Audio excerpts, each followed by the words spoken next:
Hallo Leute, ich bin Wolf von Black Trident und heute sprechen wir über ein super spannendes Holstermodell, das man normalerweise gar nicht sieht. Alles, was du über das Black Trident Viking Holster wissen musst, warum das so geil ist, was das kann und warum du das brauchst, das erfährst du in diesem Video. Wer uns schon länger verfolgt, der weiß, das Black Trident Viking Holster ist eines unserer allerersten Holstermodelle. Also das gibt es schon sehr, sehr lange und wir haben über die Jahre hinweg sehr viel daran verbessert. Was die Grundidee beim Black Trident Viking Holster war, dass wir ein Holster kreieren wollten, was ein minimalstes Volumen hat. Und minimales Volumen, warum ist das so wichtig? Wenn man sich mit dem Thema Inside the Waistband beschäftigt, dann wird man drauf kommen, dass es immer ein großes Thema ist, dass Waffe sowie Holster und Co. eigentlich so klein wie möglich sein sollte. Da gibt es eben auch nochmal Inside the Waistband, ich habe dort schon einen ersten Begriff hineingeworfen. Wer unsere Videos schon geguckt hat, der weiß, hey, da gibt es Outside the Waistband und Inside the Waistband. Outside the Waistband, OWB oder auf Österreichisch OWB, das steht für Holster, die ganz klar außerhalb des Hosenbundes getragen werden. Und das sind Holster, die in den meisten Fällen, wie zum Beispiel unserem Thor TD Plus und Loki Holster, auch ganz klar sichtbar sein dürfen. Beim Raven Holster zum Beispiel, das ist ein Holster, das ist auch Outside the Waistband, aber das ist sehr körpernahe und ist auch nochmal für dieses verdeckte Tragen Outside the Waistband gedacht. Dann gibt es aber nach Outside the Waistband Inside the Waistband. Und bei Inside the Waistband, das sind Holster, die werden innerhalb des Hosenbundes getragen. Das heißt, die sind zwischen deinem Körper und deiner Kleidung, also deinem Hosenbund und deinem Gürtel. Und bei diesem Inside the Waistband, IWB oder IWB auf Österreichisch, da geht es eben darum, dass ich Waffe plus Holster verdeckt tragen kann. Da gibt es eben super viele Gründe, warum man das machen muss oder kann. Ja. Hier auch mal ein ganz klares Ding, Leute, wenn ihr keine Berechtigung dafür habt, dann macht das auch nicht. Es bringt euch nur in Schwierigkeiten. Und meine Bitte an all die, die es tun dürfen, macht Trainings, beschäftigt euch damit, weil ich sage mal so, es gibt immer die großen Argumente darüber, ja, wenn mehr Waffen in einer Gesellschaft sind, dann gibt es auch weniger, was passieren kann.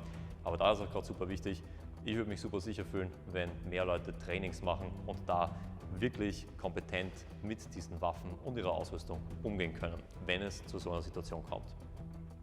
Jo, aber jetzt haben wir kurz über Inside the Waistband, Outside the Waistband Unterschied gesprochen und warum Training und Co. und sich damit beschäftigen so wichtig ist.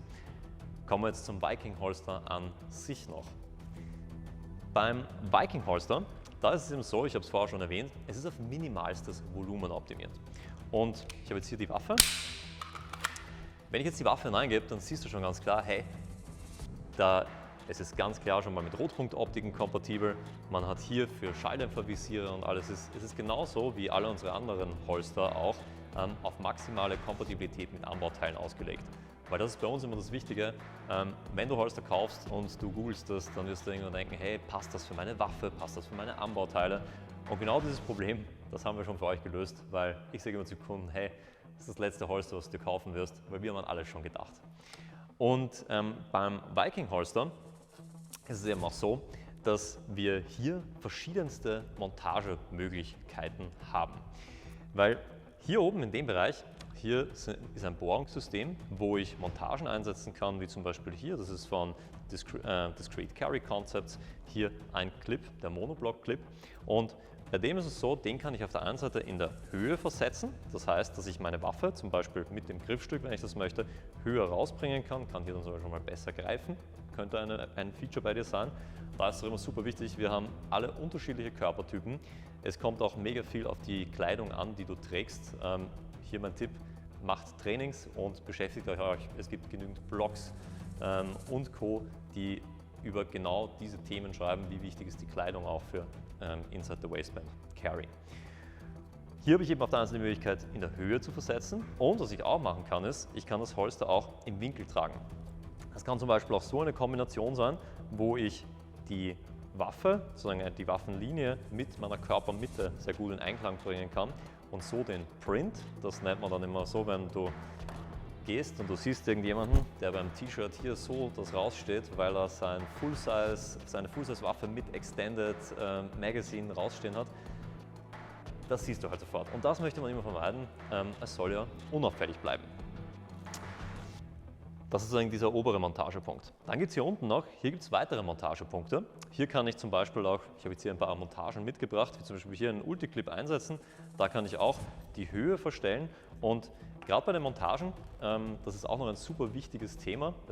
Kann je nach Kleidung, die du trägst, kann es sein, dass du eine andere Montage brauchst oder sich das besser anfühlt beim Tragen. Man unterscheidet immer ganz klar zwischen Montagen, die am Gürtel eingreifen. Da wird zum Beispiel, das wird um den Gürtel herum gegeben und ich habe hier zum Beispiel auch einen Widerhaken und das Ganze wird dann so montiert. Aber es gibt auch, so wie hier zum Beispiel von Ulti-Clip, das ist auch super geil, das ist wie bei einem Hosenträgermechanismus, wo ich das Ganze auch ohne Gürtel oder sogar unter einem Gürtel tragen kann und so auch nochmal dieses Thema, hey, ich bin aus der Szene und wenn ich irgendeinen Clip sehe, dann weiß ich schon, hey, irgendwie Messer oder Waffe, irgendwas hat diese Person vielleicht damit zu tun. Also das ist hier auch nochmal ein Ding, wo ich gerade schauen kann, hey, was für eine Montage passt zu meiner Kleidung, zu dem, was ich heute mache, zu meinem Umfeld, wo ich mich bewege. Ja, hier auch der Unterschied zwischen den Montageoptionen, also die obere, die kann ich eben in Winkel verstellen, die unteren nicht, die hier angebracht werden. Dann eine Frage, die wir immer wieder kriegen und die auch bei uns immer sehr gut erklärt ist, das ist, hey, was ist eigentlich das hier? Und das hier, das ist ein sogenannter Concealment Wing. Ein Concealment Wing, der hat den Zweck, dass wenn das Holster getragen wird, inside the waistband, dann geht der Gürtel ja hier durch die Montage durch und hier ist dann sozusagen der Hosenbund und der Gürtel. Und was dann passiert ist, dass die gesamte Waffe mit dem Griffstück, die wird nachher näher zum Körper gedreht. Weil ich habe es vorher auch schon mal erwähnt, etwas, was man oft als allererstes sieht bei Trägern, die sozusagen inside the waistband und verdeckt ihre Waffe führen, ist eben das Griffstück. Und hier ist es eben das Ding, dass das näher zum Körper gedreht wird und dadurch kann eben der Print an der Kleidung nochmal verringert werden. Das bringt mich auch zu einem ganz wichtigen Thema, weil die Auswahl der Waffe und der Anbauteile, das kann sich sehr klar auch von dem, was ihr zum Beispiel normalerweise verwendet, wo ihr eine Full-Size-Waffe habt mit zum Beispiel Extended Mag Base Pads und so, das kann sich einfach unterscheiden, weil das Wichtige bei euch ist ja, dass ihr das Ganze unauffällig führen wollt. Und da sind dann eben auch nochmal die Setups, die ihr von den Waffen habt, unterschiedlich. Ja, also das sind mal so der grobe Überblick über die verschiedenen Features des Viking Holsters.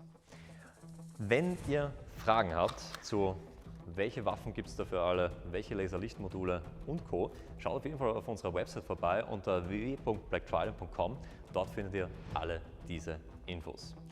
In diesem Sinne würde ich sagen, vielen Dank fürs Zuschauen. Bitte, bitte, bitte, wenn euch das Video gefallen hat oder ihr habt eine Idee, hey, was für Videos könnten wir noch in Zukunft machen, schreibt es super gerne hier unten in die Kommentare und wir beantworten die euch auch selbstverständlich. In diesem Sinne, bis zum nächsten Video, euer Wolfgang von Blacktrident.